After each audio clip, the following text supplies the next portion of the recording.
I just wanted to scare off the burglar who had broken into my home. The sudden chiming of the clock made me reflexively pull the trigger. My wife, hearing the gunshot, rushed over and quickly turned on the lights to see what had happened. The bullet had struck the burglar in the eye. My hands were trembling. At that moment, I had no idea this single shot would completely change my life. The police arrived at the scene quickly. The sheriff comforted me, saying it was self-defense and that the burglar was also a wanted fugitive. I had done the community a service. My mind couldn't find peace as my wife and I sat in the hallway, staring blankly at that wall. 3 hours later, we finally mustered the courage to clean the bloodstains off it. The next morning, when I went to the diner, everyone in town knew what had happened to me the night before. The sheriff found me and said the town would be holding a funeral service for the dead burglar, and he hoped I would attend. After a night of reflection, I ultimately decided to go to his funeral. I drove near the funeral and watched as his coffin was lowered into the ground. Suddenly, an old man appeared beside my car. I was instantly terrified, remembering that the sheriff had told me the burglar had a father who had just been released on bail. I explained to him that it was an accident and sincerely apologized, but he said my explanation and apology didn't make him feel any better. Instead, he threatened me.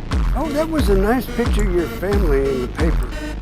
Your boy, he looks a whole lot like you, doesn't he? Sensing something terrible was about to happen, I immediately rushed to the police station seeking protection. However, the sheriff felt the man's words didn't constitute a real threat, so he refused to provide protection for me and my family. When my family and I returned home from the police station, the door lock had been broken and the house was in complete disarray. Not only were bullets scattered all over the floor, but my son's favorite teddy bear had had one of its eyes gouged out. Seeing this, the police had no choice but to assign officers to protect us around the clock, but they still underestimated the burglar's father's capabilities. That very night he came for us again, even standing beside my son's bed. By the time I realized what was happening, he had already fled. Kevin?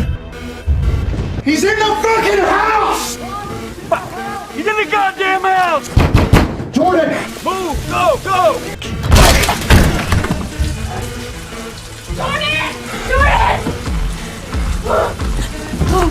He's in the woods. Move! Move!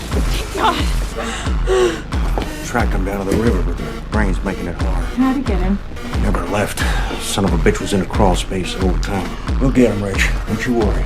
The next day, the sheriff told me the criminal had been caught. He assured me I could relax and promised they would deal with him properly. I went to the police station in high spirits to sign the paperwork, but on the bulletin board, I saw a wanted poster. Looking at the photo, I was absolutely certain this wanted criminal was not the person I had shot. I confronted the sheriff with my doubts, questioning whether the police had made a mistake, but the sheriff brushed me off, claiming I had been too nervous at the time and had misremembered the face. I had a feeling this matter was definitely not that